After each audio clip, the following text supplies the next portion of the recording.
जय श्री कृष्णा दोस्तों। राधे राधे। आज मैं सुनती हूँ आपको तुलसी से जुड़ी एक कथा बहुत प्रचलित है।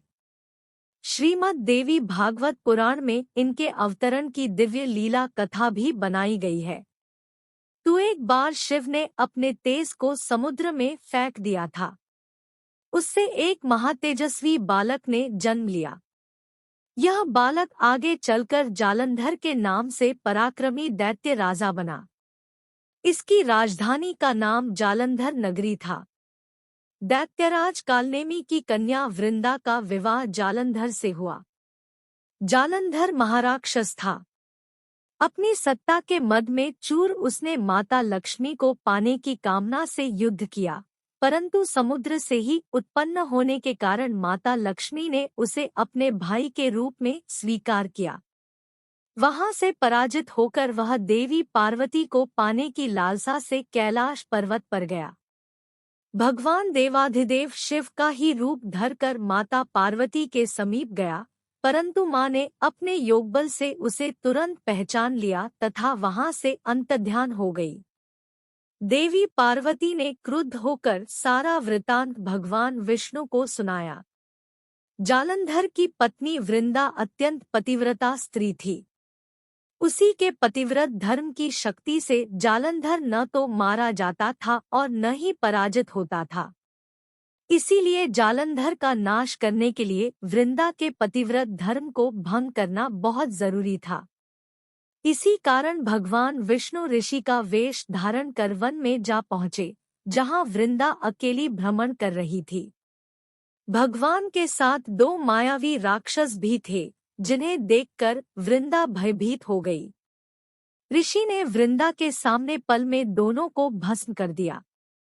उनकी शक्ति देखकर वृंदा ने कैलाश पर्वत पर महादेव के साथ युद्ध कर रहे अपने पति जालंधर के बारे में पूछा। ऋषि ने अपने माया जाल से दो वानर प्रकट किए। एक वानर के हाथ में जालंधर का सिर था तथा दूसरे के हाथ में धड़। अपने पति की यह दशा देखकर वृंदा मूर्छित होकर गिर पड़ी।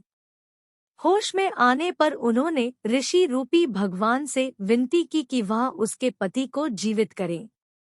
भगवान ने अपनी माया से पुनः जालंधर का सिर धड़ से जोड़ दिया, परंतु स्वयं भी वह उसी शरीर में प्रवेश कर गए।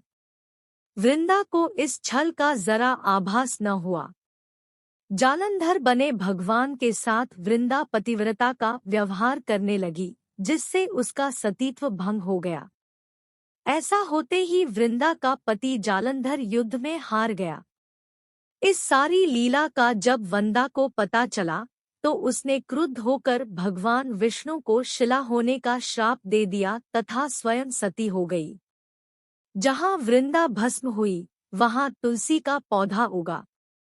भगवान विष्णु ने वृंदा से कहा, हे वृंदा, तुम अपने सतीत्व के कारण मुझे लक्ष्मी से भी अधिक प्रिय हो गई हो। अब तुम तुलसी के रूप में सदा मेरे साथ रहोगी।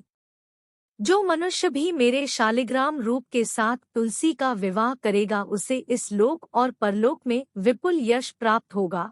जिस घर में तुलसी होती है, वहाँ यम के दूत भी अस्मय नहीं जा सकते। गंगा व नर्मदा के जल में स्नान तथा तुलसी का पूजन बराबर माना जाता है। चाहे मनुष्य कितना भी पापी क्यों न हो, मृत्यु के समय जिसके प्राण मंजरी रहित तुलसी और गंगा जल मुख में रखकर निकल जाते हैं, से मुक्त होकर वैकुंठ धाम को प्राप्त होता है। जो वह पापों मनुष्य तुलसी व आंवलों की छाया में अपने पितरों का श्राद्ध करता है, उसके पितर मोक्ष को प्राप्त हो जाते हैं। उसी दैत्य जालंधर की यह भूमि जलंधर नाम से विख्यात है। सती वृंदा का मंदिर मोहल्ला कोट किशनचंद में स्थित है। कहते हैं, इस स्थान पर एक प्राचीन गुफा थी, जो सीधी हरिद्वार तक जाती थी। सच्चे मन से 40 दिन तक सती वृंदा देवी के मंदिर में पूजा करने से सभी मनोरथ पूर्ण होते हैं।